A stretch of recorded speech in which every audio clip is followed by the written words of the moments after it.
अस्सलाम वालेकुम, welcome to my channel. आज की वीडियो में मैं आपके साथ अपने गार्डन का छोटा सा ओवरव्यू शेयर करूंगी, साथ ही दिसंबर मंथ के गार्डनिंग वर्क शेयर करूंगी। वैसे तो हमारे मंथली गार्डनिंग वर्क्स रहते ही हैं, कोई ना कोई हमारा काम रहता है मंथली।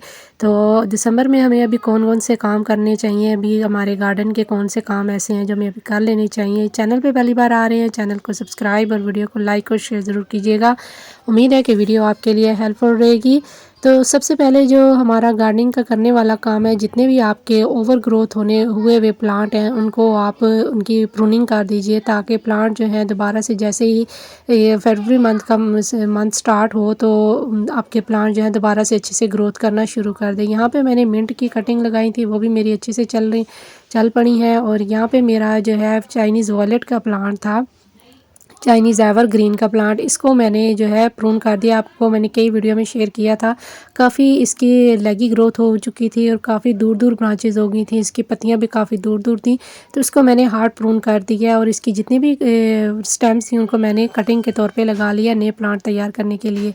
यहाँ पे मोगरा का प्लांट है, इसकी भी मैंने लाइट सी प्रूनिंग की है। जो डेड ब्रांचेस थी वो मैंने कट कर दी हैं। और कनेर का प्लांट है, इसकी भी मैंने लाइट सी प्रूनिंग की है, ताकि जब दोबारा ये प्लांट ग्रोथ करे तो इसकी जो है नई ब्रांचेस जब आएंगी तो वो हेल्दी ब्रांचेस निकलेंगी।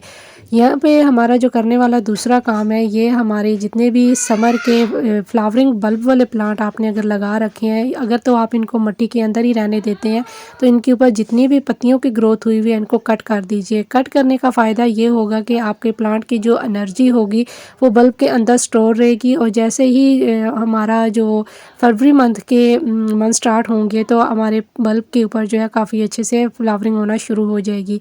इन सभी बल्ब्स की जितनी भी ऊपर की जो पत्तियां इतनी बड़ी बड़ी हो रखी हैं इनको आप कट कर दीजिए। इससे हमारा प्लांट जो है बहुत अच्छा हेल्दी बना रहेगा, प्लांट की जो एनर्जी है वो स्टोर रहेगी। क्योंकि अभी जो है इतनी बड़ी पत्तियां हो रही हैं तो प्लांट जो है एनर्जी अपनी जो है इनकी पत्तियों को बड़ा करने में ही लगाता रहता है। तो जब फ्लावरिंग का टाइम आएगा तो लेट फ्लावरिंग आपको मिलेगी। तो अभी आप कट कर देंगे तो इसकी जितनी भी एनर्जी होगी वो स्टोर कर लेगा प्लांट अपने अंदर, और जब टाइम आएगा तो इसके ऊपर हमें बहुत अच्छे से फ्लावरिंग मिलेगी। तो यहाँ पे लिलीज़ है, ये है हमारी रेन लिलीज़।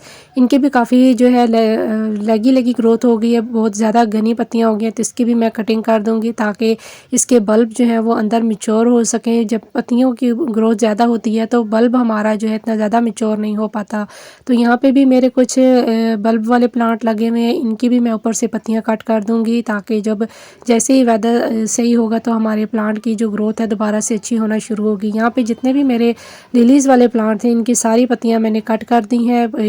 रेन लिली है और स्पाइडर लिली, जितने भी हमारे लिलीज़ वाले प्लांट हैं इनकी मैंने कटिंग कर दी है। थर्ड हमारा जो काम है, जितने भी आपने विंटर सीज़न की सैपलिंग ट्रांसप्लांट की हैं इनके मिट्टी जो है ऊपर से लॉक हो जाती है और ऑक्सीजन पूरी तरह से अंदर नहीं जा पाती। जब हम इनको ट्रांसप्लांट करते हैं तो एक दफ़ा मिट्टी हमारी जो है लॉक हो जाती है। तो इसकी आपने हल्की सी गुड़ाई कर देनी है, ताकि हमारे जो जितने भी हमने सैपलिंग लगाई है इनकी अंदर जो है एयरेशन सिस्टम अच्छे से और हमारे प्लांट जो है तेज़ी से ग्रो करें।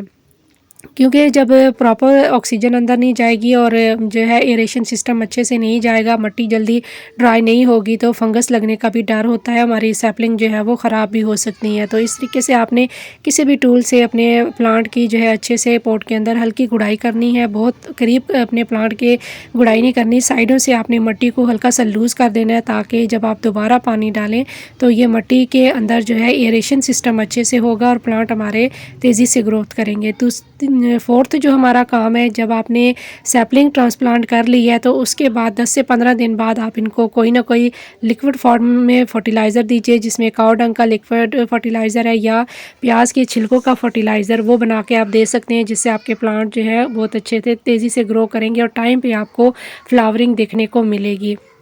इस तरीके से आप अपने प्लांट जो है इनकी ग्रोथ हेल्दी बना सकते हैं। अगर आपने लेमन प्लांट की जो पुराने प्लांट हैं उनकी प्रूनिंग नहीं की तो उनकी भी लाइट प्रूनिंग कर दीजिए, और ताकि जो है बाहर के दिनों में आपका प्लांट जो है काफ़ी अच्छे से ग्रो करे। मेरे जितने भी विंटर की सैपलिंग मैंने लगा रखी थी अब इनके ऊपर बर्ड्स आना शुरू हो गई हैं, और मेरे जितने भी प्लांट्स हैं इनको मैंने शिफ्ट कर लिया है। सभी के जितने भी मैंने विंटर फ्लावरिंग सीडलिंग की थी सभी प्लांट्स को मैंने जो है प्रॉपर धूप में रखा है। आपने भी जब विंटर की जितनी भी सैपलिंग आपने लगा रखी है, इनको ट्रांसप्लांट किया है फ्लावरिंग प्लांट को, इनको आप फुल डे की सनलाइट पे रखें ताकि इनको फुल डे की सनलाइट मिलेगी, तभी आपके प्लांट बहुत अच्छे से ग्रो करेंगे और टाइम पे आपको फ्लावरिंग भी देखने को मिलेगी। अगर धूप में नहीं रखेंगे तो प्लांट की ग्रोथ भी अच्छी नहीं होगी और आपको फ्लावरिंग भी देखने को नहीं मिलेगी। तो अपने प्लांट्स को आपने फुल सनलाइट पे रखना है। फुल डे की सनलाइट पे रखेंगे तो आपके प्लांट के ऊपर जो है फ्लावरिंग भी अच्छे से होगी और आपका प्लांट हेल्दी बना रहेगा। इसके अलावा आपके जितने भी पुराने प्लांट हैं जिनके फ्लावर जो है स्पेल्ड हो चुके हैं, उनकी डेड हेडिंग करते रहे ताकि इन प्लांट्स के ऊपर नए बर्ड्स भी बने और आपको नए फ्लावर देखने को मिलते रहें। अभी हमें जो है इन प्लांट्स के ऊपर सीड पॉट नहीं चाहिए, जितने भी हमारे मैरीगोल्ड के प्लांट हैं तो उनके आप जो है डेड हेडिंग ज़रूर कीजिए ताकि नई बर्ड्स आए और आपके प्लांट जो है दोबारा से इनके ऊपर फ्लावरिंग देखने को मिले। इसके अलावा जितने भी हमारे जो परमानेंट प्लांट हैं, इनकी पत्तियां जो पीली होकर पॉट के अंदर ही गिर जाती हैं, इनको आप जो है इनकी साफ़ सफाई करते रहे ताकि जब आप पानी डालते हैं तो इनके अंदर फंगस ना पैदा हो, क्योंकि जब पत्तियां नीचे गिरती हैं, पानी हम डालते हैं तो मिट्टी के ऊपर पड़ी रहने की वजह से ये फंगस पैदा करती हैं, ये गलना शुरू हो जाती हैं और जब मिट्टी के अंदर फंगस पैदा होती है और हमारे प्लांट जो है गलना शुरू हो जाते हैं, तो प्लांट को बचाने के लिए आप अपने जितने भी आपके प्लांट्स हैं पत्तियां पीली हो रही हैं या पॉट के अंदर गिर जाती हैं तो उनकी साफ़ सफाई ज़रूर कीजिए। गुड़ाई करने से आपके प्लांट की मिट्टी के ऊपर जो है काई भी नहीं पैदा होगी और आपका प्लांट जो है हेल्दी बना रहेगा। फिर आ जाते हैं हमारे वेजिटेबल्स प्लांट के ऊपर। यहाँ पे मैंने कुछ वेजिटेबल्स लगा रखी हैं, चिली प्लांट है, टमाटो के प्लांट है। अभी वेदर जो है बहुत ज़्यादा ठंडा हो रहा है तो इसमें लीफ माइनर का और बहुत सारे इंसेक्ट जो है हमारे प्लांट के ऊपर जो है अटैक करते हैं, तो उसके लिए इनके ऊपर नीम ऑयल का स्प्रे ज़रूर करते रहे ताकि इनके ऊपर कोई भी इंसेक्ट जो है अटैक ना करे। जितने भी मेरे ये टमाटो के प्लांट हैं ये मैंने घर के ही टमाटर से इनको ग्रो किया और अभी आप देख सकते हैं इनके ऊपर काफ़ी अच्छे से फ्लावरिंग आना शुरू हो चुकी है। तो पीछे जो मैंने आपके साथ शेयर किए हैं ये मेरे आलू के प्लांट थे, जो मैंने आपके साथ आलू लगाना शेयर किए थे। अगर आपने वो वीडियो नहीं देखी तो डिस्क्रिप्शन में मैं उसका लिंक दे दूँगी, आप भी अपने घर में जो है इस वीडियो को देख के आलू ग्रो कर सकते हैं। अभी आप देख सकते हैं कितने अच्छे बड़े हेल्दी प्लांट हो चुके हैं। तो यहाँ पे जो है मेरा गार्लिक लगा हुआ है, इसमें भी जो है अभी ग्रोथ आना शुरू हो चुकी है। और यहाँ पे जितने भी आपने अगर जो है तुलसी के प्लांट लगा रखे हैं, कोई भी वैरायटी तुलसी की लगा रखी है तो इसके ऊपर अभी सीड पॉट इस तरीके से बन रहे हैं।